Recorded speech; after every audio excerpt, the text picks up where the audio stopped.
am I going to end up wrecking this marriage because I'm being so paranoid? I keep challenging her. I keep saying this or being a bit edgy or, challenge her use of a phone, or maybe she's spending a bit too long messaging or whatever it is. And his previous relationships, at least some of them, had all been with married women, interestingly enough. She essentially, admitted that she had started to form, quite significant feelings for him and him in return for her too. Just feelings? It did ultimately end up in an emotional affair. I had no choice but to declare myself bankrupt, and I didn't want to do anything stupid that would then, of course I'd get, well, I definitely would have got some short-term satisfaction had I gone round, confronted him, hit him, smashed his windows, kidnapped his cat. Your personal story has an extraordinary twist. It does. Luke Shillings is a life and relationship coach based in Waddington in the UK. He specializes in infidelity, and he works with people who are experiencing betrayal and going through that trauma. He helps people, he counsels people and coaches people through that experience. In this conversation, he also shares his own very personal journey through a marriage breakdown as a result of betrayal, which I found both fascinating and really, really moving. One more thing I have a favor to ask. 90+% of my audience are not subscribed, right? So if you could take 2 seconds to hit the subscribe button, I'd really appreciate it. We don't know, obviously, I don't work at YouTube or at Google, so I don't know how the algorithms work, what the magic ingredients are. But there are some things we're absolutely certain of. Number one, there's a recency bias. So a lot of the videos that are surfaced and shown to people have been posted and uploaded very recently, okay? Number two, subscriber numbers on a channel really influence the type of viewership you're going to get and how often your videos are surfaced. We also know that likes are very, very important, and that engagement and comments are also very, very important. So if you want to get involved with the conversation, please leave a like, leave a comment, share with friends, share with everybody who you think might benefit from the content of the video, which could be quite triggering for some. But I found it ultimately fascinating, and the work that Luke does, absolutely fascinating. He managed to turn a personal catastrophe into a passion and a life's work, which is very, very inspiring. So thank you very much, and I hope you enjoy the conversation.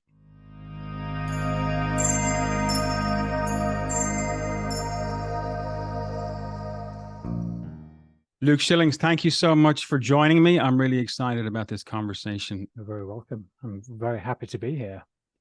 So take me back to the beginning, Luke. Where are you from? Where did you grow up? So I grew up in a small village called Waddington, just near Lincoln in the sort of east of the UK. I have, spent the majority of my life in and around the area. In actual fact, I live back in Waddington now, despite having sort of disappeared in various places throughout my life. When I was young, I was the eldest of two in my immediate family. But when I was 4 years old, my mother and father separated, and my father went off into a different relationship, and then later had two additional daughters. So they're obviously my half sisters.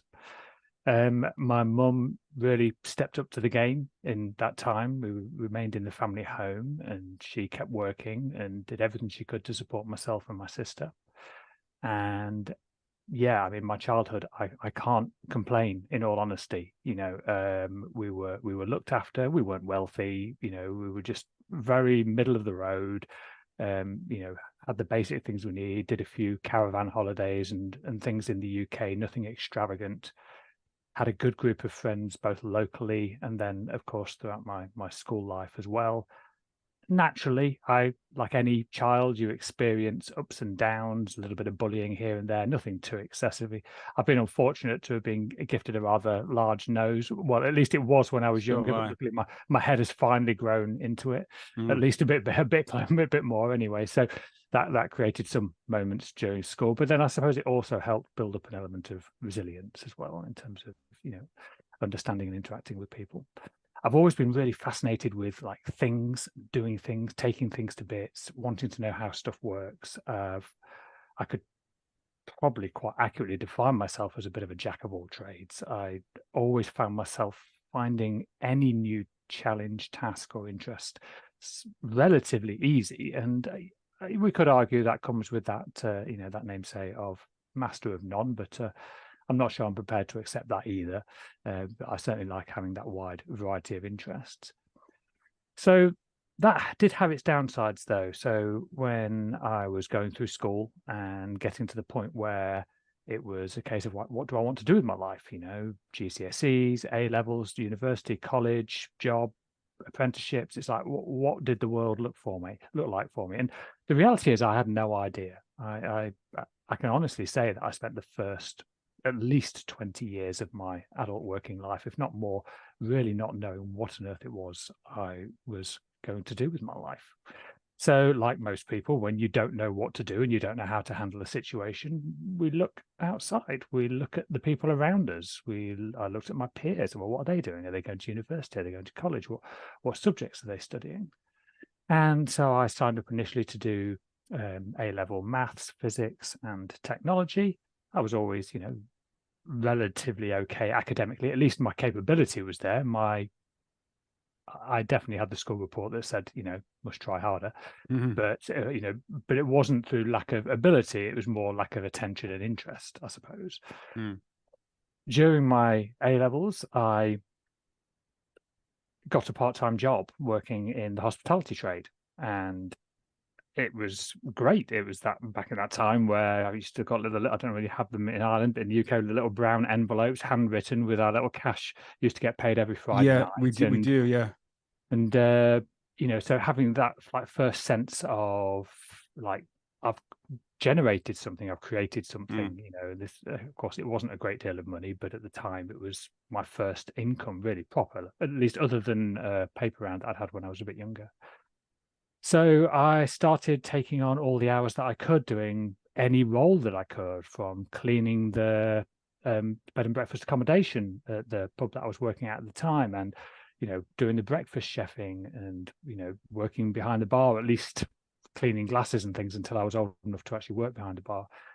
And whilst I was studying, my desire for earning money, my motivation to earn money was greater than my desire for what I was doing in education. And I ended up actually dropping out of my A levels, which for many years I beat myself up about, if I'm in all honesty. I kind of felt like I didn't get the success in life because I didn't go and commit to A levels and then university to get a degree, where I was seeing some of my peers as I was going through my 20s starting to find their very definitive niche careers, and they were doing really well, and they had all the things, all these material things, which I believed would make me happy.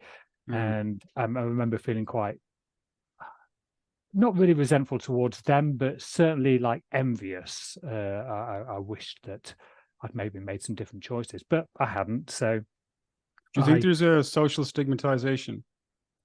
I think there's a possibility of that. I think you see a lot of this expectation of how we're supposed to live our lives. You go through school, you get educated, and you ultimately get educated to become an employee. You then pay your taxes and you work like hell for 50 years, and then you retire and you die. And during that time, you find a partner, get married, have kids, buy a house. You do all of these socially stereotypical things, these social norms that you talk about. And it's not that I ever felt a pressure to do any of those things. It just seemed like they were the things to do, because again, when you look externally, that's what you're seeing everyone else do. So I worked in the hospitality trade. I essentially worked in there on and off. I quit my A levels and never actually finished those. And then I worked in hospitality on and off for the next 16 years in total. And some of that was full-time, some of it was part-time. And in between those periods, I did a variety of things, worked in the motor trade for a short while, learnt to spray and repair cars. I even trained to be a driving instructor. That's a completely separate story. And then eventually towards the end, I had the opportunity to buy the lease for the pub that I'd originally worked in when I was 17 years old. And this pub actually happened to be in the village I grew up. So there's lots of ties back to Waddington. The pub was a 400-year-old coaching inn. It was under the lease of Punch Taverns at the time. It had a 120-seat restaurant, 4 bed and breakfast rooms, separate public bar. It was an ongoing concern, but I took it from a place where it had been struggling for a while and had to really work very hard at trying to do something with it. I'd saved a bit of money, borrowed a bit of money, and invested it in refurbishment. I'd managed to persuade the brewery to input a little bit as well, to really try and turn it round. And although we managed to make a significant impact in the actual turnover, it fell dead in line with the financial crisis of 2008. I actually took over in the July of 2008. So again, I'm not going to blame it purely on that, but it definitely didn't help with rising costs and a combination of other things. And I fought like hell there for 4 years, working essentially 100-hour weeks with little to no time off. Not that I'm looking for any sympathy, but it was just a reminder of how hard it was. I actually had 22 staff in total, including all the part-time staff across the books. It was a reasonable going concern to have gone from an employee role prior to that, even though I had a lot of experience in the industry, to really taking it on, all flat out sort of thing. It was quite a jump, but it taught me an awful lot about myself. I didn't probably look after myself ever so well health-wise during that time. I probably ate too much and didn't do enough exercise. That's both the advantage of having a chef on hand who could feed you whenever you wanted with whatever you wanted, but obviously working all the hours meant that I was spending all my time there and not actually, focusing on my personal life and looking after myself physically, let's say. So it came to the point where I could no longer make that business work. So I had no choice but to declare myself bankrupt. And I chose to do that before somebody did it for me, before one of the energy companies came in and shut me down. So it was quite a challenging period. I was on antidepressants for a short while I was trying to go through that period of time. By this point, I had met my wife-to-be. Interestingly enough, I'd actually spent much of my life not wanting to get married up until this point. And the main reason for that really was because I didn't want to get divorced. I'd seen the impact of that in my own childhood with my mother and father, and I didn't want to both replicate that for myself or potentially for my future children if I had them. I didn't want them to go through the same scenario. So that safety net of not getting married was, a pretty secure way of doing that, and that was true right up until the point where I met my wife. Where did you meet your wife, Luke? We actually met online dating. Using just one of the, it was obviously 15 years ago or so, but one of the apps. So it's none of the swipe right, left that you have these days, but are not dissimilar in many ways. We live not too far away from each other. We met up. We are quite contrasting in lots of ways, but very compatible in many other ways. I knew almost straight away that this was the person that I wanted to be with. I remember even driving home from that first in-person date and thinking, okay, men do this. Thinking. Men are notorious for this. Yes. They make decisions very, very quickly. It's very true when it comes to romance. A somewhat weakness, we might say. I mean, I had long-term girlfriends before that. It's not like I'd not been with anybody for any length of time. I'd had multiple long-term relationships, or relatively long-term relationships, at least 2 years at a time. But there was just something different, and I felt different, and I saw something different in her. Were you going through the bankruptcy at this stage, or were you out of bankruptcy? Yeah. When you met her, I met her just before. Okay. Just before I'd made the decision to go bankrupt. Not yet, right. But it was all a very similar sort of time frame. Yeah. She wasn't actually any factor in the bankruptcy. That was the business had made that decision for me in many ways, and I got to a point where I couldn't go any further. But she was very supportive during that time, which was, of course, very helpful. We then did get engaged, and of course we ended up getting married, and we'd planned on having children, although we'd been a little bit loose about how that was going to be. We discovered that we were pregnant with our first child actually whilst we were on our honeymoon. Nice. And my wife had not been feeling very well during the wedding day itself, actually, and she was just thinking it was nerves, cold feet, and who knows what else. But it did turn out to be a little bit of morning sickness. So we then obviously had our first child, our daughter, and then a few years later, our second child, our son. And we were married, certainly as far as I was concerned, quite happily for the next 8 years. And then it was at that point when one of a close friends of a friend of ours started to spend more time with my wife. The three of us were all runners recreationally. At that particular point in time, I'd been injured, so I'd been running far less, and instead she'd been running with him a little bit more and spending a bit more time. And things were challenging at home in the context that we'd got 2 young children. We're both working full time. I'd just sort of written it off as being that was how that part of my life was supposed to be. It was just dig down, carry on. And as the kids get a bit older, we'll start to get a bit of time back and, and all the things. And so I'd never really probably acknowledged, or at least it hadn't impacted me in the way that it turned out that it impacted her. But ultimately their friendship grew, and I think it did genuinely start as a purely innocent friendship in the first place. But it doesn't, you only need a 1% change every day or week or whatever, and before you know it, you can look back and think, how on earth did I get here? And I'm pretty sure that's kind of the experience that she had in that time.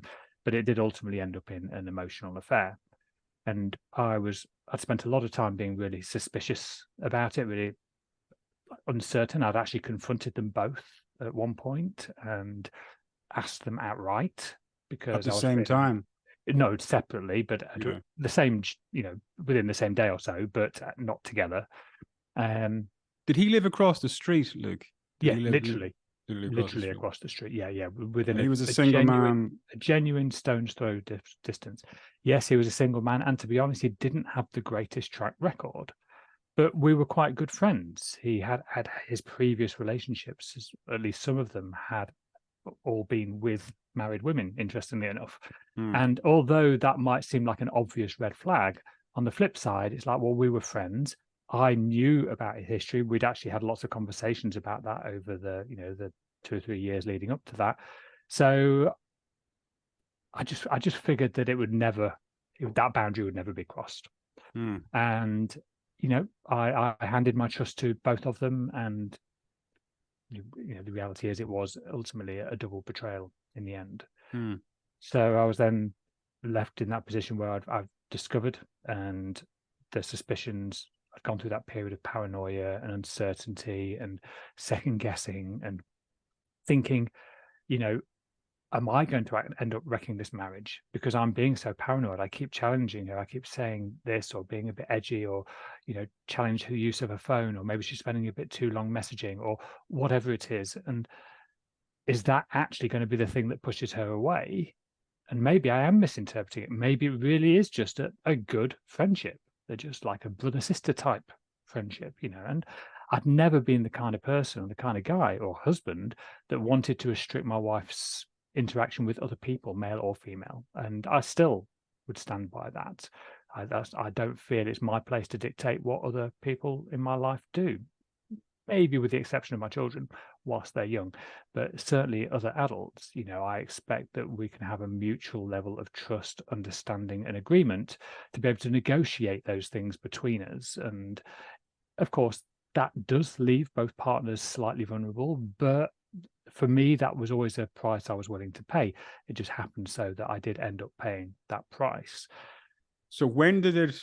So they're jogging together, they're running together, they're spending a lot of time together. You're injured, you're not participating. When did you discover? What was the discovery and the revelation? When so I suppose the final thing was, because we did run, we used the running app Strava to log a lot of our activities. And obviously I would sometimes, I would look at my activities, I'd look at her activities, his activities, and over a period of time, particularly as my paranoia was growing, I found myself paying more attention to that. Like, were they running at the same time? Were they going to similar places? And this is the kind of thing it was doing. I'm not the kind of person who would ever think about spying on my wife, but some of my activities did. So I was sort of trying to check up a little bit more as I could, to try and figure stuff out. And there ended up being one particular occasion where it looked like an activity had been edited.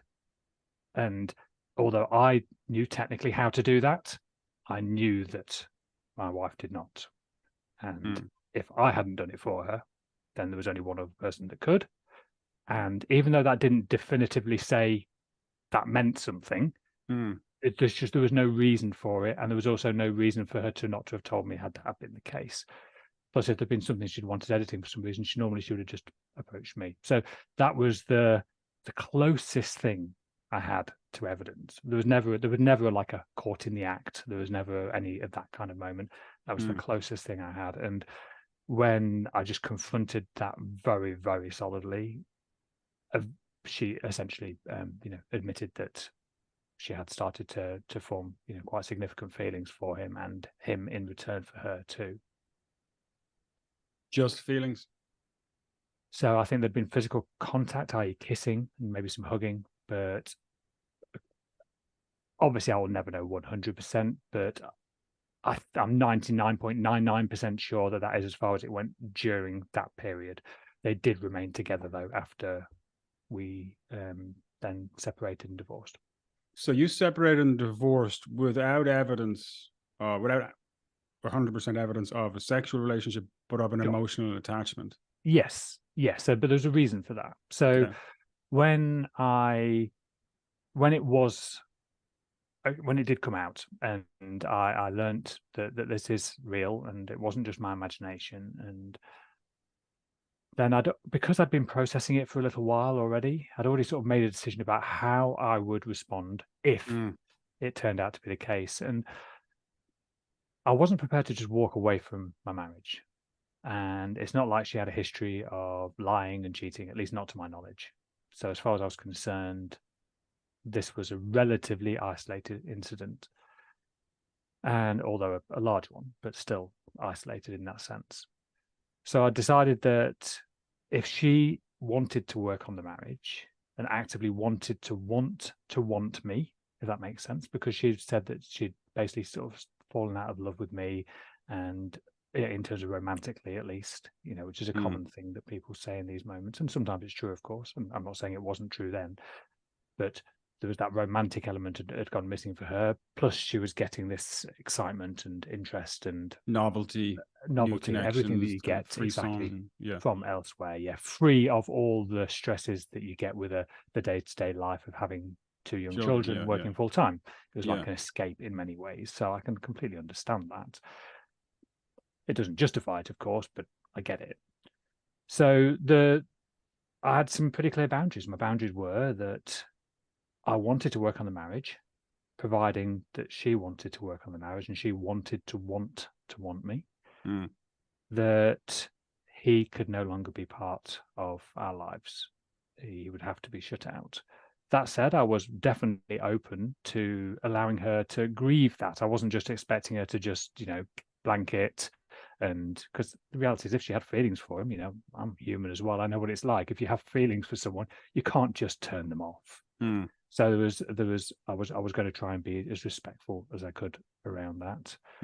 And I also didn't want us to stay together, as painful as this was. I didn't want us to stay together just because it was the easiest thing to do, just because of the kids, just because of money, just because of logistics, just because of any of those things. It had to be because it was something that me and her both wanted. We wanted to fix and wanted to move forward with. Ultimately, she couldn't comply to all three of those things. So I followed through on my boundary, and that's when I decided that this wasn't going to work. And we had a conversation, a rather emotional conversation, and decided that was the end of it, and that we would separate. We were still living together, of course. It made most sense for me to move out because of a combination of reasons, both financial, logistical, school, all the things. And so that's what the plan was. And then we started to essentially live our separate lives within the same household for a while, starting to get the kids used to spending time with just daddy and time with just mummy, and also giving both me and her our independent time to be able to go out and do, whatever it was that we wanted to do with our independent time at that particular point. And then eventually, of course, I did move out. I filed for divorce proceedings. And actually, it was because there was no real conflict in that sense. The divorce was, all things considered, about as smooth as they could have been. How long did it take to go through from start to finish? Start to finish was probably just under 5 months. Okay, that's really interesting. For Irish viewers, it was a 5-year process here. Yeah, so I think it's been reduced to 3.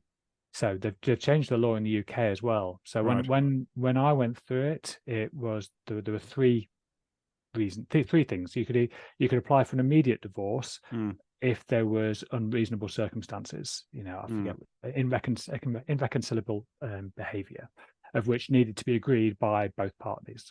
And that's actually what we did. And that allowed me, as the betrayed spouse, to be able to go ahead and file for divorce straight away. Had that not have been the case, at the 2-year point, then we'd both have to sign, and you could then apply for the divorce then. Failing that, it was 5 years, and then either one of us could apply for the divorce and not require the signature for the other. However, the law's now changed in the UK, and now I forget exactly what the term's called, but there's basically no reason. So anybody can apply for divorce. No fault. Sorry, that's it. Yeah, no fault divorce. So it's now much quicker, and of course that has its benefits in abusive relationships and really, certain circumstances.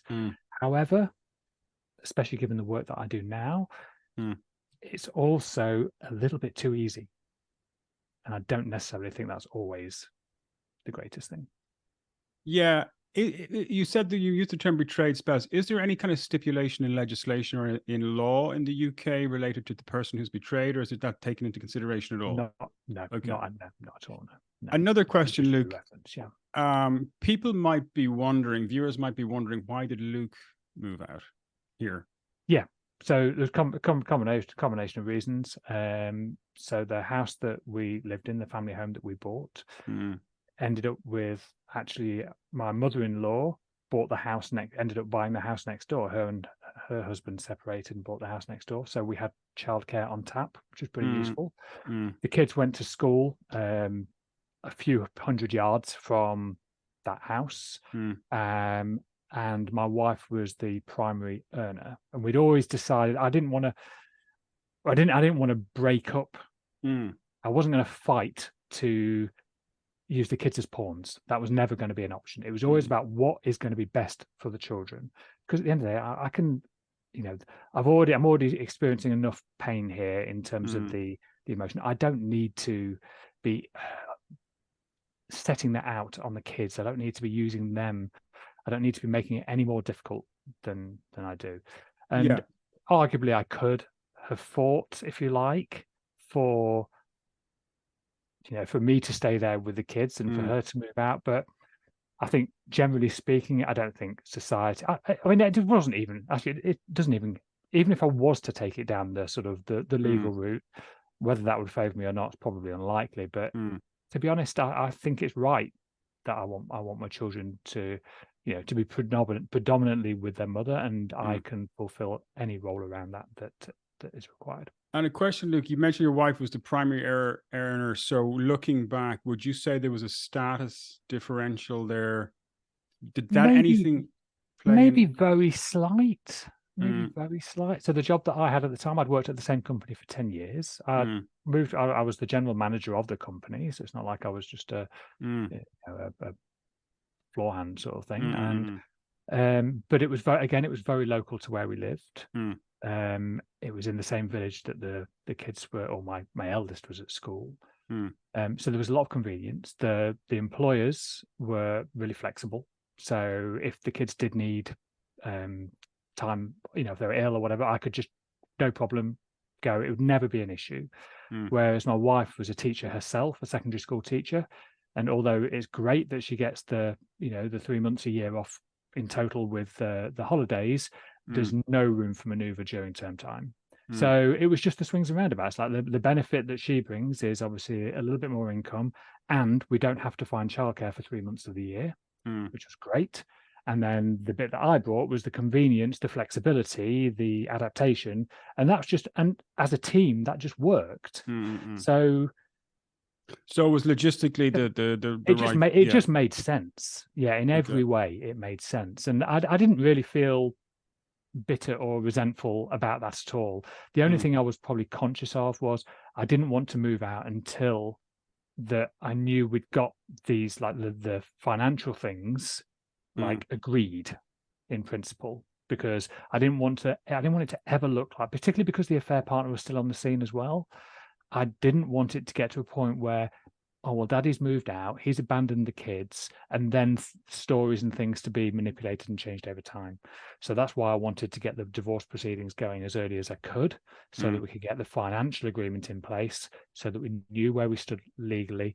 So I drew up an informal document where we agreed, this is what we're doing with the kids, this is what we're doing with the living arrangement, this is how we're going to distribute our time, and we and obviously we agreed this between us, and then it was just a case of getting that formalized.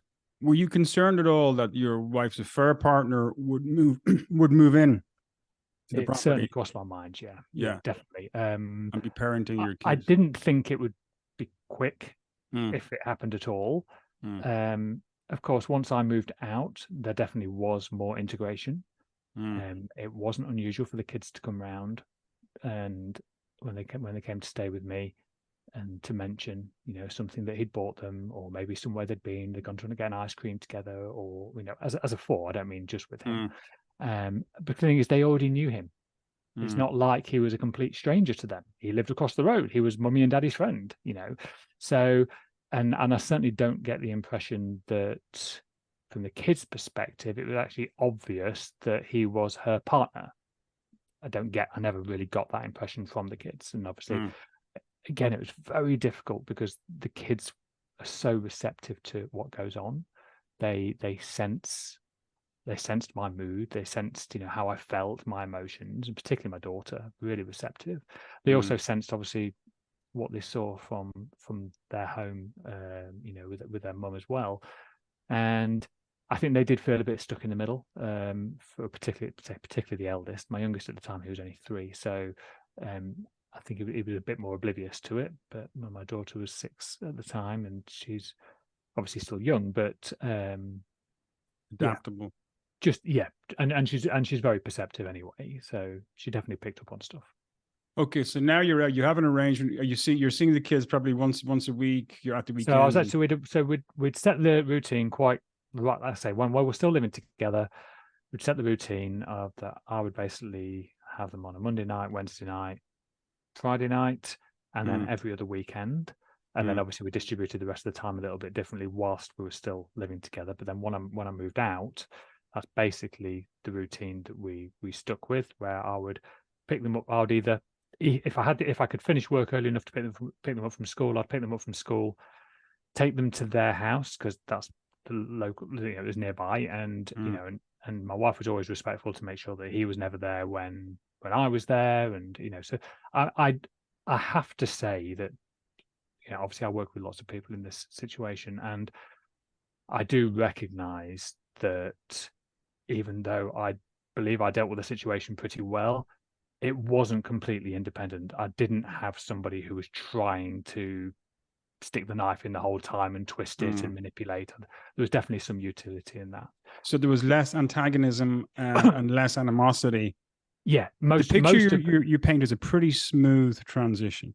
All things considered. I mean, it was very painful, of course. I had to leave my children.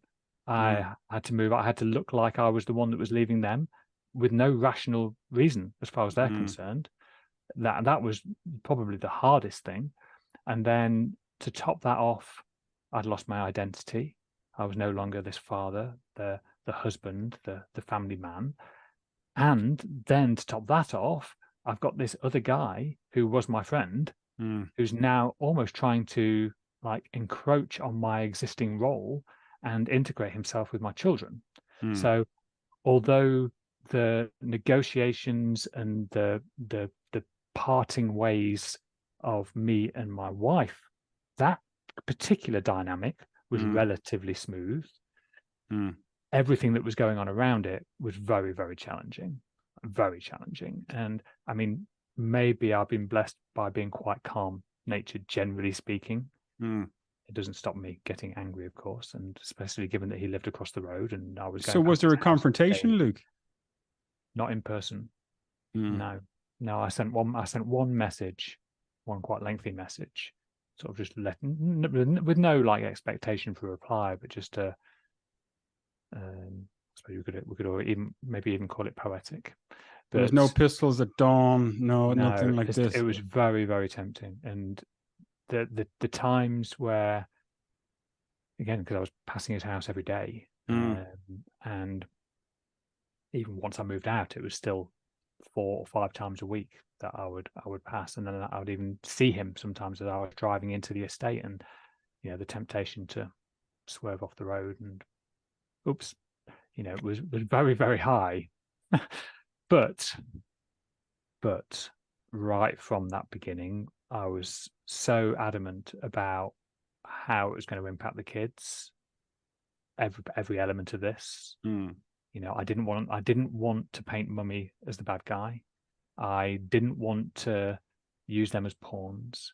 I didn't want to do anything stupid that would then, I mean, yeah, okay, of course I definitely would have got some short-term satisfaction had I gone round, confronted him, hit him, smashed his windows, kidnapped his cat, run him over, whatever. There's plenty of things that would have made me feel better in the moment, which they just wouldn't have had any impact going forward. And I was also not going to be in a needy sort of begging type situation either.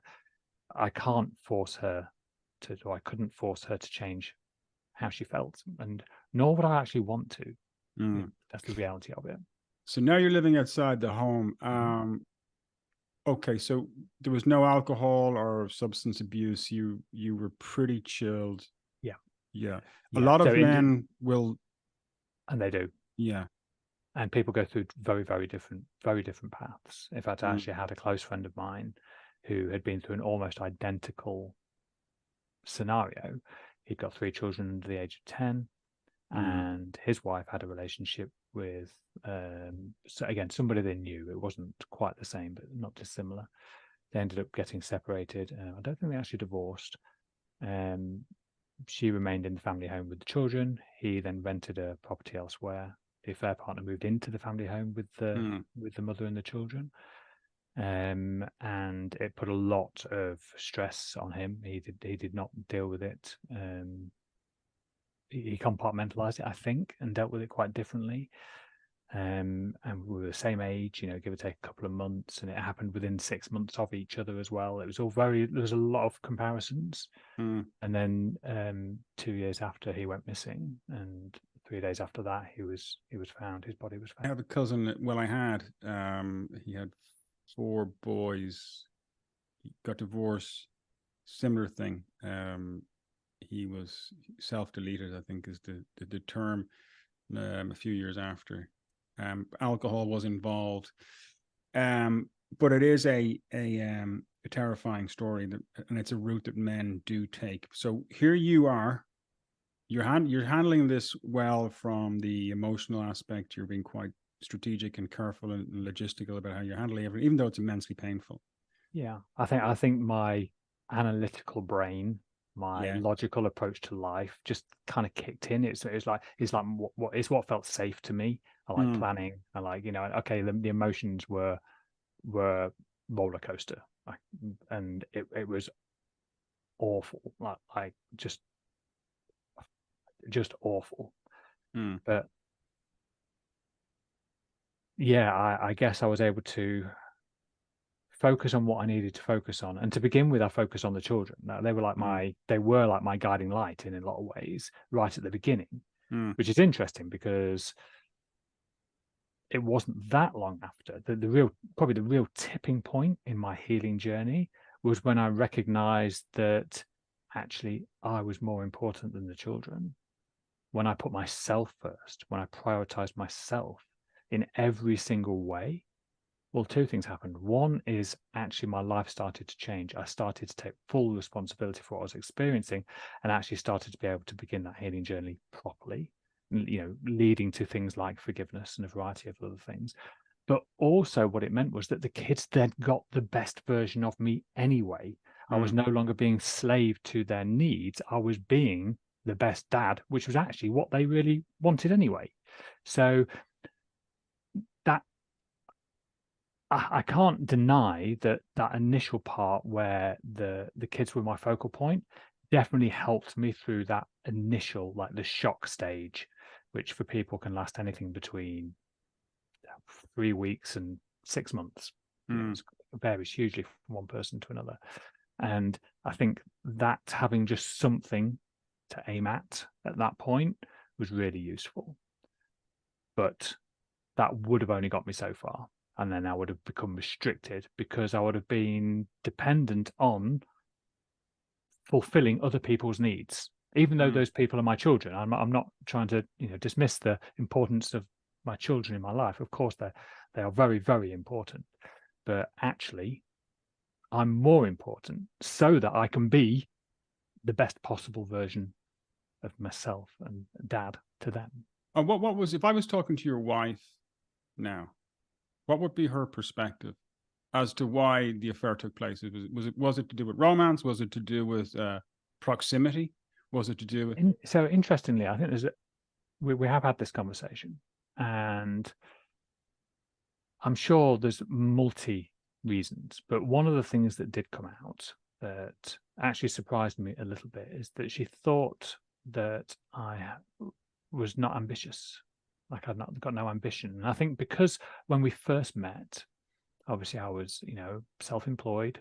I'd had this pub business, and although it did ultimately fail, the way I dealt with and handled that at the time was, I'd achieved something. Even though it seemed to end in failure, I had achieved something.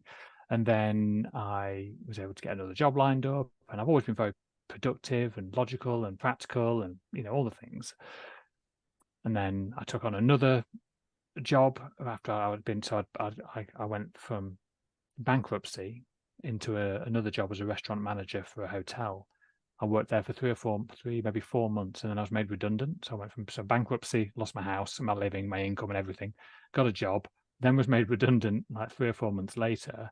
And actually, we had to live on my wife's income for a couple of months. The original plan was to take a month off and then start looking for work and find something completely different. I wanted out of the hospitality trade. It burnt me to the ground, shall we say. And I ended up working at a small manufacturing company just down the road from where we lived, and ended up there 10 years. I went in initially just, fabricating and cleaning up, and then I was learning to weld, and then I sort of worked my way up through the business and ended up being general manager by the time that I left. So I kind of thought that I did have that ambition. And I also recognized that, again, coming back to this particular point in our lives, this wasn't a time to be jumping ship every 2 minutes. This was, we knuckle down, we get through this challenge while the kids are young, and all the childcare is required and all the extra stress that comes with that. We can worry about other things later. And I think she saw that as me settling, as me becoming like just taking stuff for granted, maybe. And maybe I did. I mean, I wasn't faultless, of course. I think I was a pretty good husband, all things considered. And I think she would stand here and say the same. But there was obviously something missing for her, in the sense of like there was some spark. There was something that she'd seen in me to begin with, which, in her eyes, at the very least, had fizzled out. Yet my motivation for that was clearly quite different to how she perceived it. So yeah, I think that was one of the factors. But like I say, Anything else? These things happen gradually over time. I don't believe that she was actively looking for anyone or anything else specifically. She was focusing a lot on her running at the time, but then that wasn't that unusual. Yeah, I don't. there's not been anything obvious said to me. And so we have spoken about it a bit. And that seems to have been like the one, like the key thing that certainly the bit that stuck out to me anyway. Yeah, I mean, she's not been able to sort of like really definitively pinpoint. And I think because it was over such a gradual period of time, like you can't even say, oh, well, it was then. That's when I stopped being in love with you, because that's just not how it works. It's like, in the same way that you fall for somebody or something develops over time, the same way it can go the other way if you're not paying attention. Maybe, and I guess there's another part of a conversation that we have had, is that maybe there was a point right at the beginning where we didn't really know what marriage was. Like, we didn't really know what was involved or how hard work it would be or whether a relationship should remain easy. Because again, many people do believe that. They do believe, relationships are easy to begin with. They're loads of fun, you get all that adrenaline and dopamine and oxytocin, and and your body's filled with it, and you get that honeymoon period, and you want that to last forever. And of course, it just doesn't. It tapers off anything between 3 months and a year normally. And then true love can sort of flourish, but that does require work. It requires ongoing maintenance. And I don't know, maybe there was just a misalignment in her expectations about what that might look like. The ambition different to mine. Yeah, the ambition thing was an alarm bells were going off in my head when you said that. And I think for a lot of men watching this, the alarm bells will be going off, because that does resonate. So also, before I came on today, I had a look at some research online, and the 3 to 5 year mark post the arrival of kids is a dangerous time, right, for marriages. The honeymoon period is over. The kids, you've gone through this 2 to 3 year stressful situation with the kids, and there's a lot of breakdown at that point. So you're now separate, and you decide to embark upon a new career. Yes, I do. Yeah. Tell us about that. Yeah. So like I said earlier on, I'd spent most of my early life not knowing what on earth it was I wanted to do with my life. And I think up until the point where I got divorced, that was still true, I'd enjoyed all of the jobs that I'd done, and I'd always been fulfilled, but in that sense, but I never really felt like that was the thing, like that was the career ender, that was the thing that I was going to really do. And maybe I also felt like I'd fallen short in I don't know, society's expectations of success in some ways, on a financial level. Maybe I'd not been as successful as I would have liked to have been. So yeah, I was now at a point where this circumstance, the affair, the infidelity, had created an opportunity in many ways. It'd given me almost a completely blank canvas. Obviously, the downside of moving out from the kids is that I don't see my kids so much, and I'm not spending as much time with them. The upside to that is I don't spend as much time with my kids. So it also gives me free time, and I don't have to experience all of the whinging and moaning that goes on. Yeah. It gets distributed a bit more evenly. So my initial idea was to try and use my experience there with my just general life experience, but then also with some training as a life coach to help people who had been through separations, divorces, help them rebuild their co-parenting relationship, the relationship with their children's father or mother, and because that ultimately benefits all 3 parties involved. Anyway, very quickly, as much as that was really important to me, I realized that actually the pain that I'd experienced through infidelity and having spoken to some people, by this point I had become certified as a life coach through the life coach school in the US, and I'd done some other trainings as well. And I've always been fascinated in psychology and how things work and how people work and why we do the things we do. So it's all sort of piecing together. I've always been very natural at getting on with people. I mean, that kind of showed in the hospitality trade. I've always been able to connect and meet people on their level wherever they're at, which has been a useful life skill. So I thought, well, actually, I can probably make a business out of this and help a ton of people whilst doing it. So that's exactly what I endeavored to do. So I set up my business a couple of years ago and have been gradually building it. At that time, I then launched my own podcast, the After the Affair podcast, back in October last year.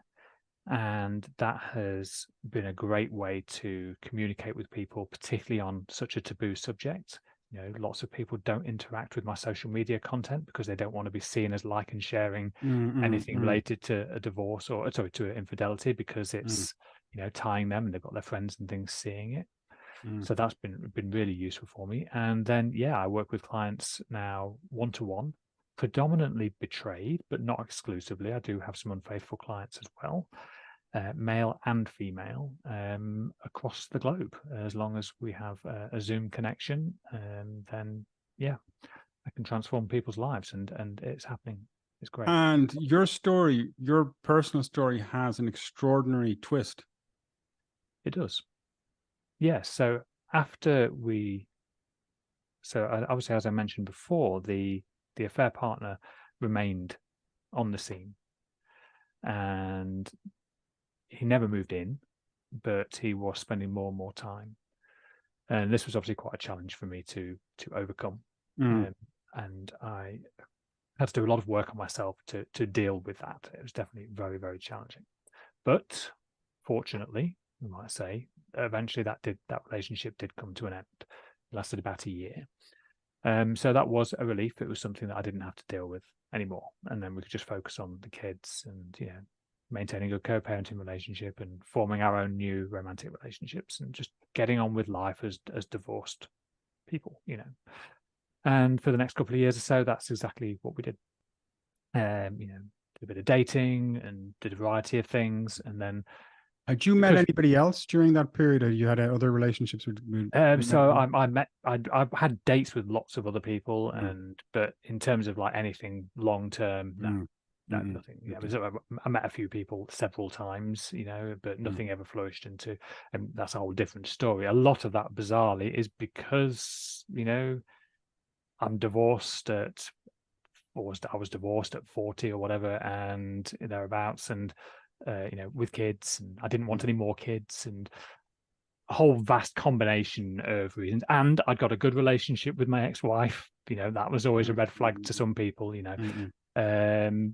Although to other people that was like a real stake in the ground. It's like, wow, okay, this he's not messing about. It takes his life and family and people seriously, and not a game player and all the things. But anyway, for a combination of reasons, none of those developed into anything serious. So then decided that actually I'm just going to take a break from this, and then spent about a year not doing any real dating at all. Monk mode. Pretty much, yeah. I'm just focusing on my business and just, you know, and just focusing on other things in my life, my kids, and just having fun and, you know, just enjoying life, really, trying to build it and change it. And then it got to a point where both we'd been for a day out with the kids, both myself, my ex-wife, and the children, to like one of these farm parks or something like that. And then when we got back that night, we'd been chatting about a couple of things, and I can't actually remember who said it, but it was like, you know, well, hang on, what if in 3 months' time we're both still single? Should we just go on a date? And so we both agreed to it. And then sure enough, 3 months later, we were both still single, and we thought, well, okay, let's have a go. Let's see what happens.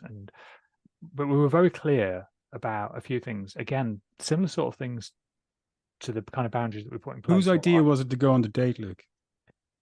Can you remember?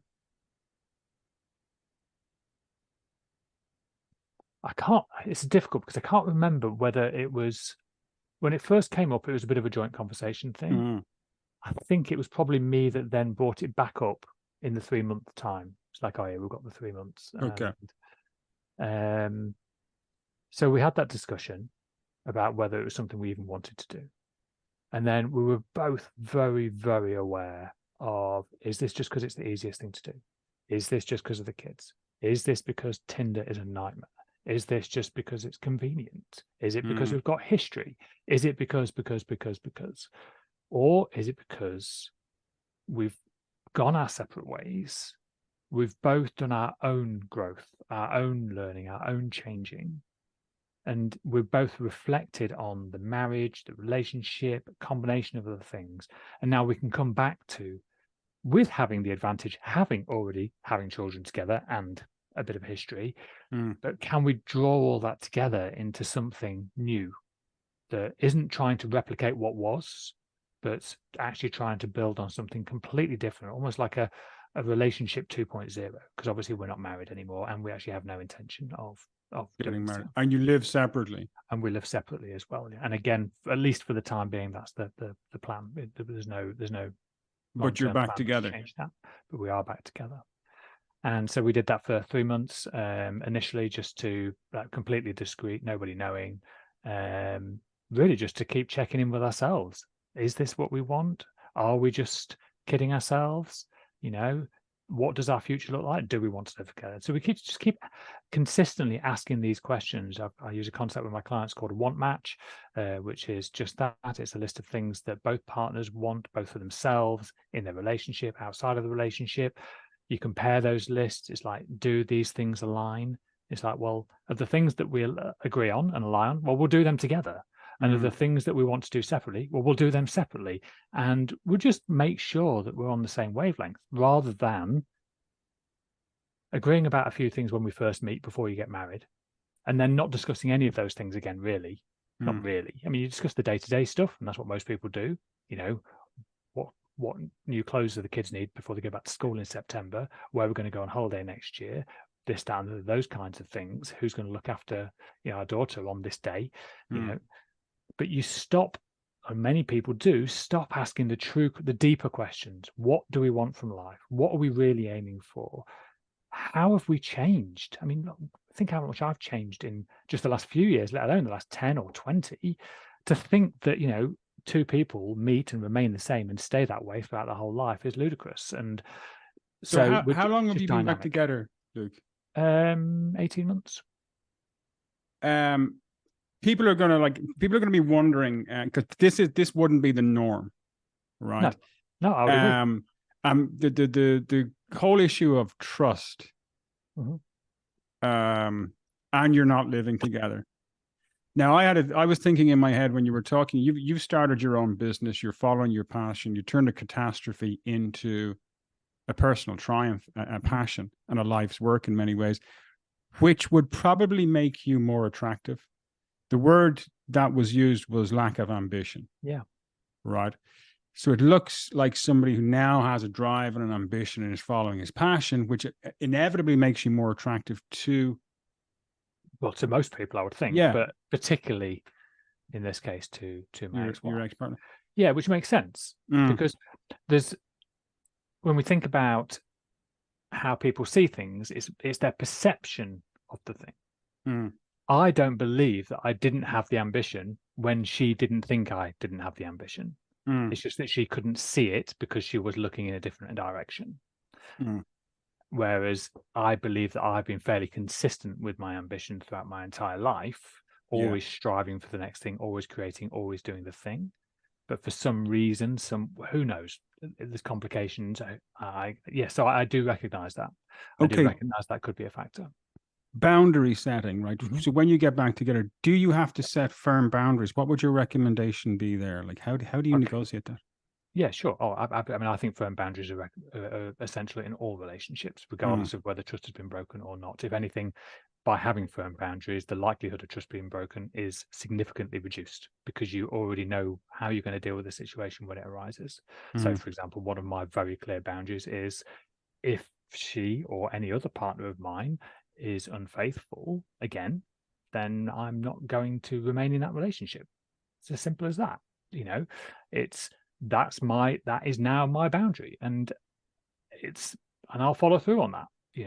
Obviously it's going to hurt if that happens, and I hope it doesn't. Of course I don't. I really don't want that to happen.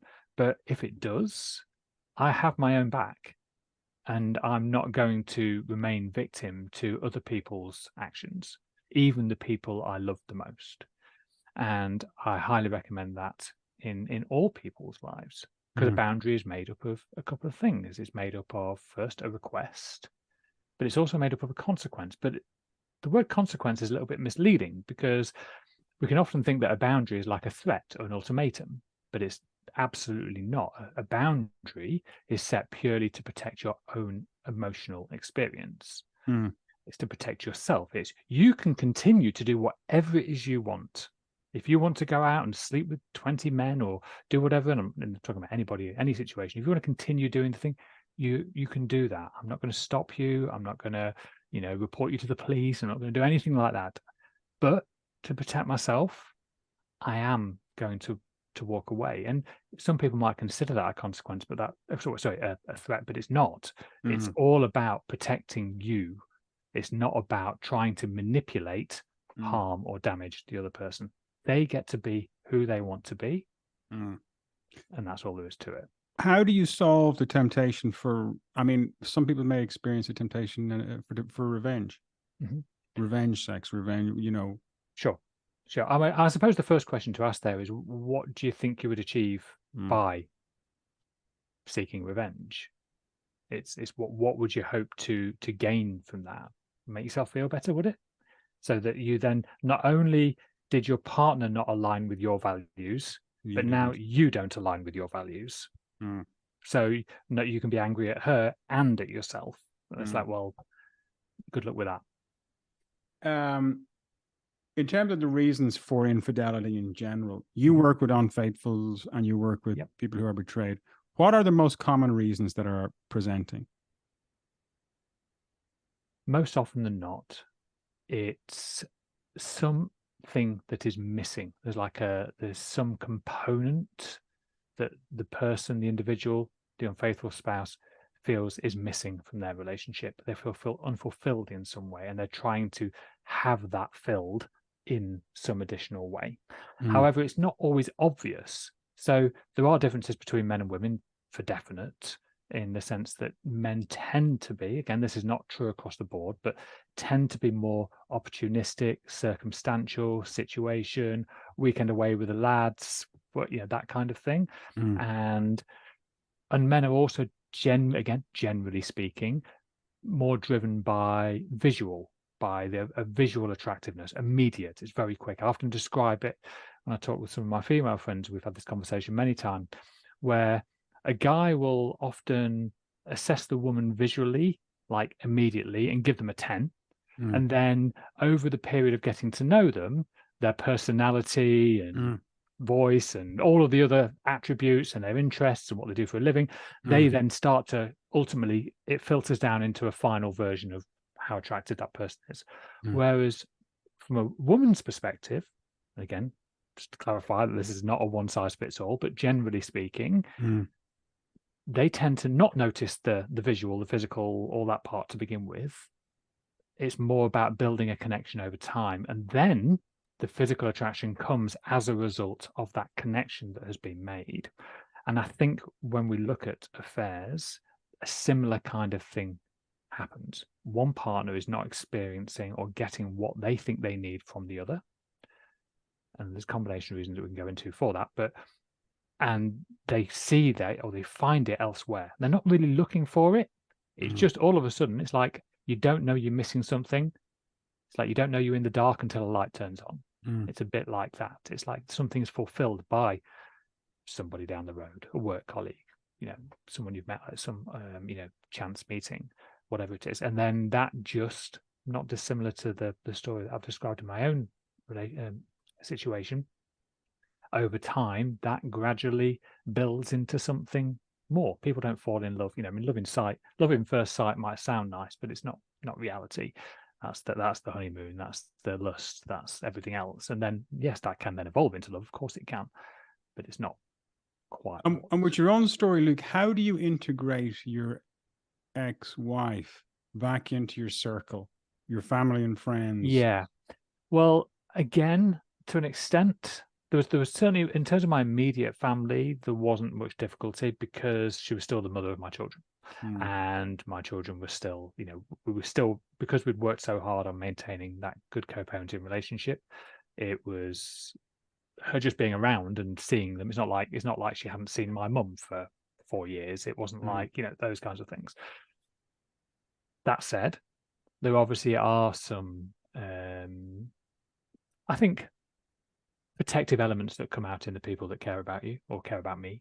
You know, they don't want to see me hurt again. And because there are these myths and these stories of, you know, once a cheater, always a cheater, and this kind of terminology,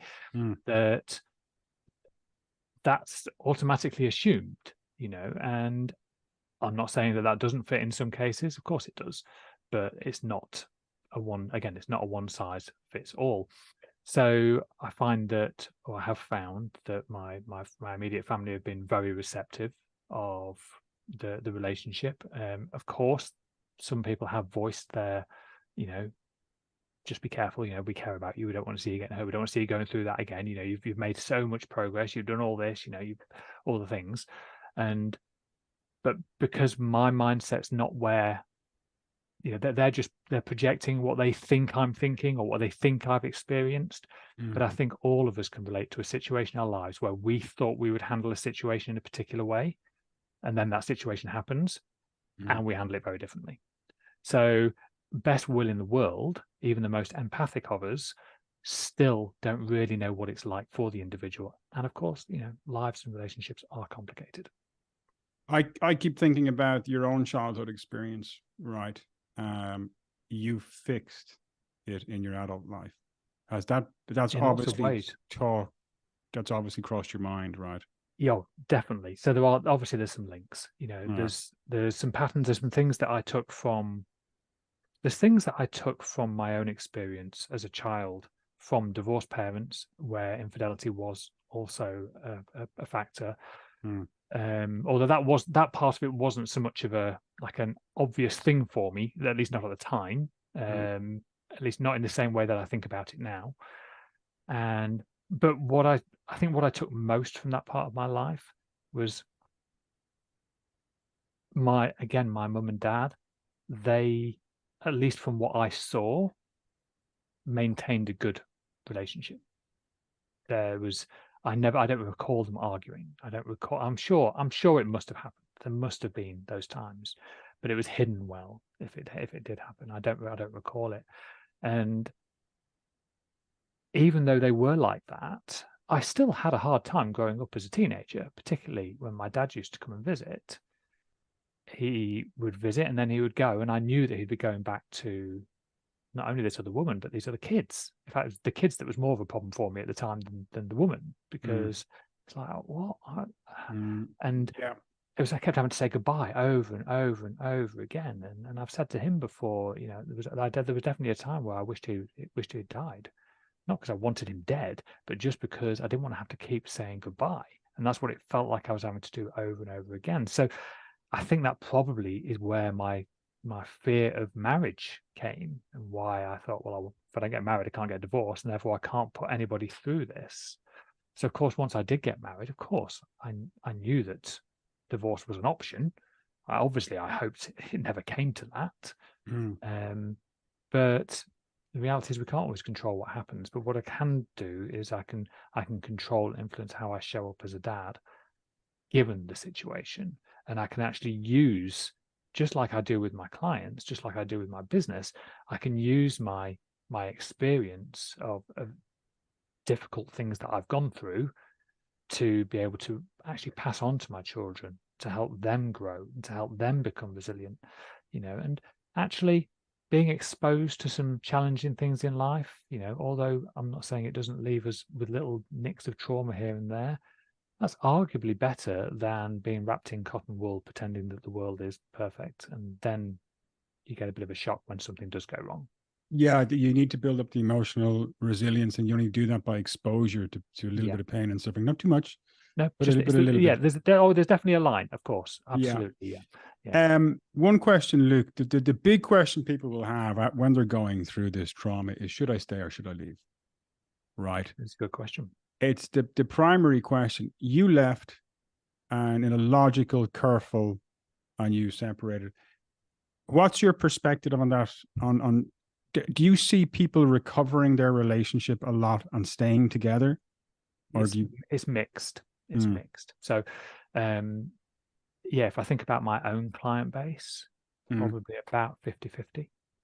of stay and leave. However, the ones that leave, they've often already made that decision. It's usually been from a situation where the unfaithful spouse has been unfaithful multiple times. Where it's been only one occasion, then I think I have to check, but I think they've all stayed together. It's only been where there's the repetition that they're actually in an unhealthy relationship and way more things going on. Because the reality is the affair is just a symptom. That's just the thing of something deeper, of something else that's going on. There's a connection that's broken down, even with myself and my wife, even though it's like we don't have like a definitive like, oh well, she says that it was because of this that she fell out of love with me. It's more complicated than that. But what we can say is that we weren't communicating well enough about what our individual wants and needs were at that time. There were a lot of assumptions that were made, and we parted ways without realizing, to a point where we got so far apart, I didn't notice, as it happens, and I don't think she did until she looked back and said, "Oh my God, I'm miles away," and you end up doing things. So it's the first question that I cover with every new client that comes on board, is getting clear on whether you want to stay or leave. And there are no rules. I've had one client who actually actively chose to stay whilst their partner was remaining in the affair relationship, and worked on how that looked like for him. And there was a combination of reasons. It's complicated, of course. There is no one size fits all, and I think that's one of the most dangerous things about the affairs and infidelity in general, is that other people, your loved ones, your family and your friends, they have an idea of how you should feel. They have an idea of how you should behave.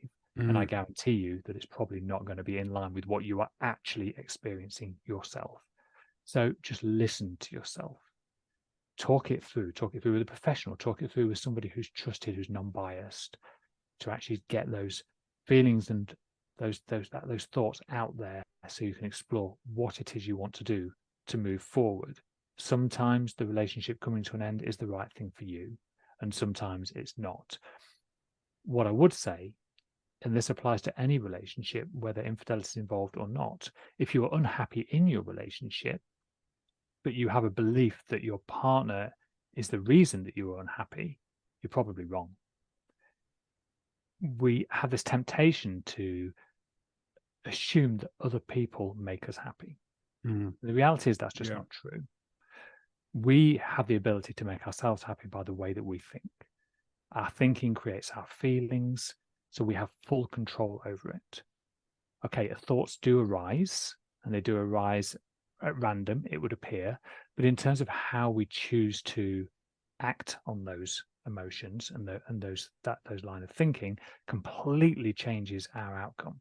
So if you're in a relationship where you're not satisfied, you're not happy with your partner, get to a place where you can see them for what they are. You can be compassionate, you can understand, you can even love them, yet you still choose to leave.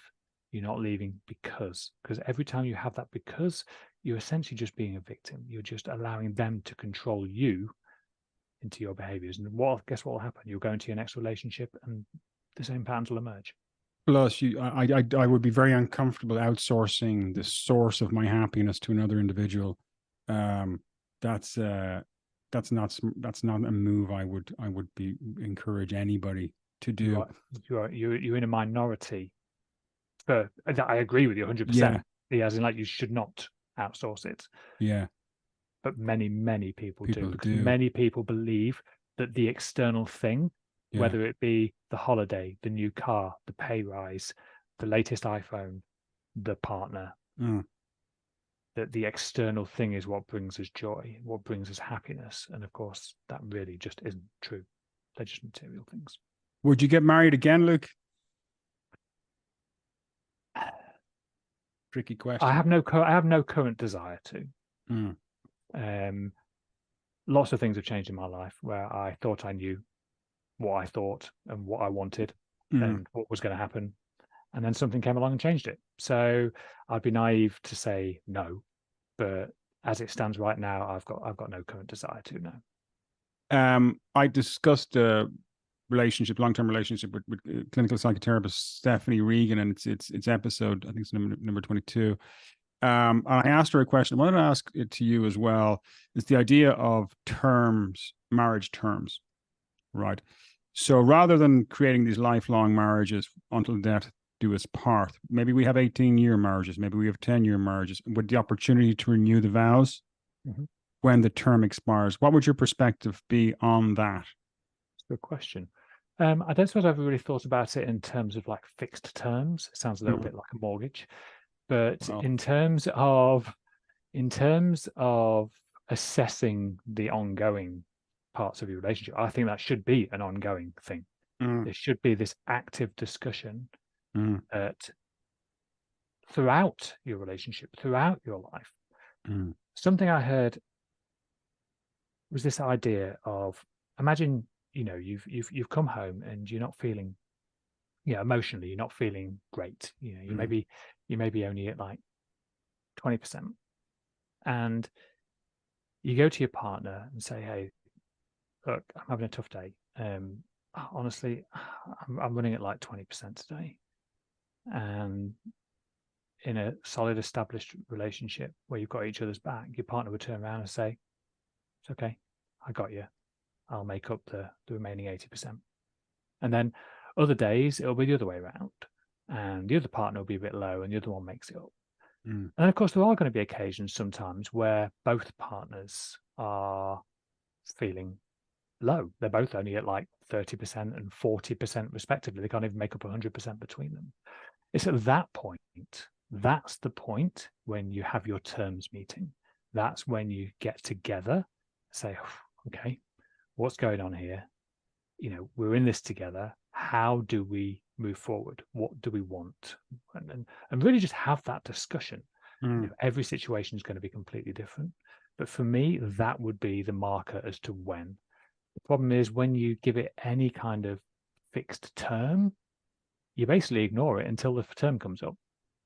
Well, you always know there's first of all, this thing will expire. So you're working, and both parties have to work because they know it's coming to an end, and they know that, say it's 18 years, the kids will be raised. Yeah. They know there's a get out of jail clause as well if it's not working and you're not happy.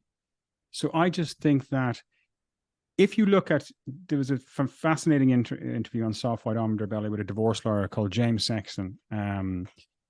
It's got millions of views, and he talks about the fact that in the United States, 56% of marriages end in divorce. It's between 80 and 90% for second time around divorces. Yeah.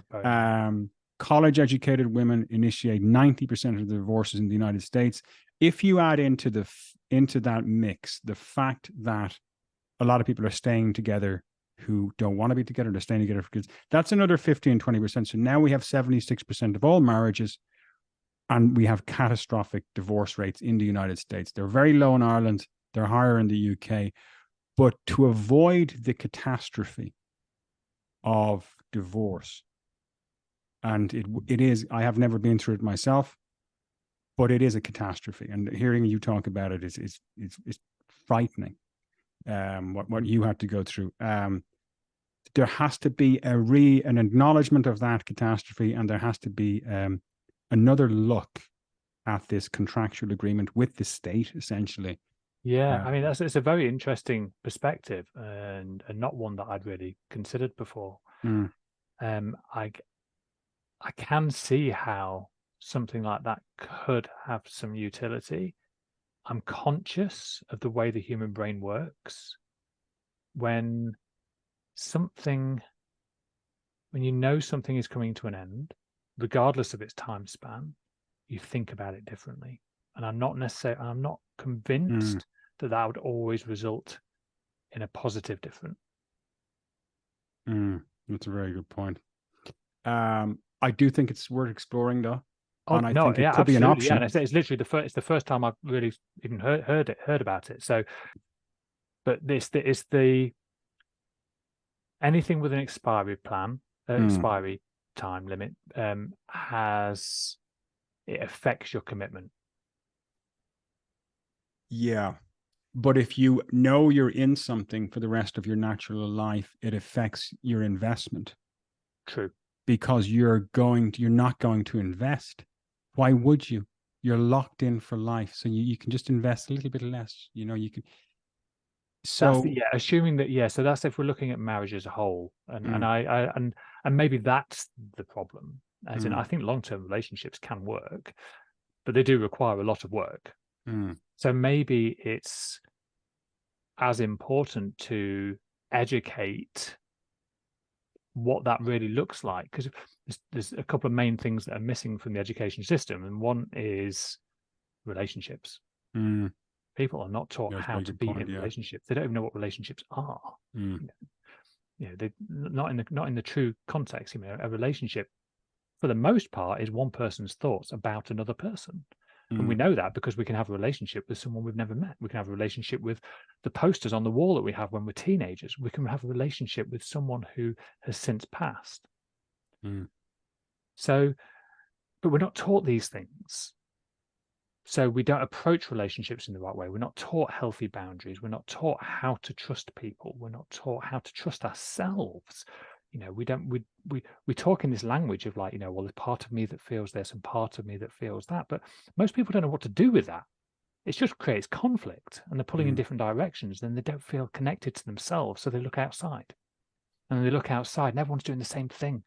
So you've got everybody looking at each other, not getting any solution. So it's like, well, rather than change the overall thing of marriage, how about we educate people what marriage and relationships really are and what's required? Okay? Maybe less people will get married, but that also solves the problem of less people getting divorced. Luke, where can people find you? So you can find me on my website at lifecoachluke.com. You can contact me directly at luke@lifecoachluke.com. I'm on most social media channels under the tag of my life coach Luke, all one word. And of course, there's my podcast, the After the Affair podcast, which is available on Apple, Spotify, and all of the main podcast platforms. Yeah, it's also on YouTube, and it's the audio version is on YouTube. There's lots of interviews, lots of great advice there for anybody that is experiencing or going through a betrayal or a divorce or a marriage breakdown. There's a lot of great stuff in there, and obviously people can reach out to you directly. Luke, thank you so much. That was fascinating. And thank you for having me. It's been an absolute pleasure. It's been a pleasure for me too. Thank you so much.